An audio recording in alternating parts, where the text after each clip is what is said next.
అయిపోయింది, అంతా అయిపోయింది. చంద్రబాబు మామూలుగానే చేతులెత్తేశారు. తనతో కాదని తేల్చేశారు. ఓట్లేసి గెలిపించిన ప్రజలకి పంగనామాలు పెట్టారు. ఖజానా ఖాళీ అయిందని, పంచడానికి ఏమీ లేదని తేల్చేశారు. దీంతో చంద్రబాబు మరోసారి ఏపీ ప్రజలను నమ్మించి గొంతు కోసినట్టయింది.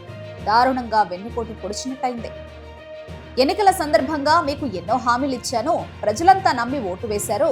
అక్కడ ఖజానా మొత్తం ఖాళీగా ఉంది, ఏం చేయలేకపోతున్నా, ఏం లేదక్కడ అంటూ చంద్రబాబు తాజాగా ఓ సభలో తన మనసులో ఉన్న మాట బయట పెట్టారు. చంద్రబాబు ట్రాక్ రికార్డే అది, నమ్మించి మోసం చేయడం. నాడు పిల్లనిచ్చిన మామ నుంచి నేటి వరకు ఎందరినో తన రాజకీయ జీవితంలో మోసం చేశారు. ఇప్పటికీ చేస్తూనే ఉన్నారు.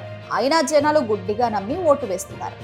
ఇప్పుడు పవన్ కళ్యాణ్ మాటలను నమ్మి ఇలా మోసపోయారు.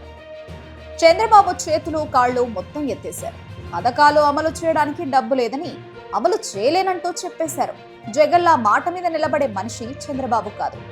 అయినా జనం నమ్మి ఓటేశారు. ఇప్పుడు నిండా మునిగారు. మీరందరూ ఓట్లేశారు కానీ మీకెన్నో హామీలు ఇచ్చాను చేయాలి, కానీ ఖజానా ఖాళీగా కనపడస్తా ఉంది, ఏమీ లేదు అక్కడ.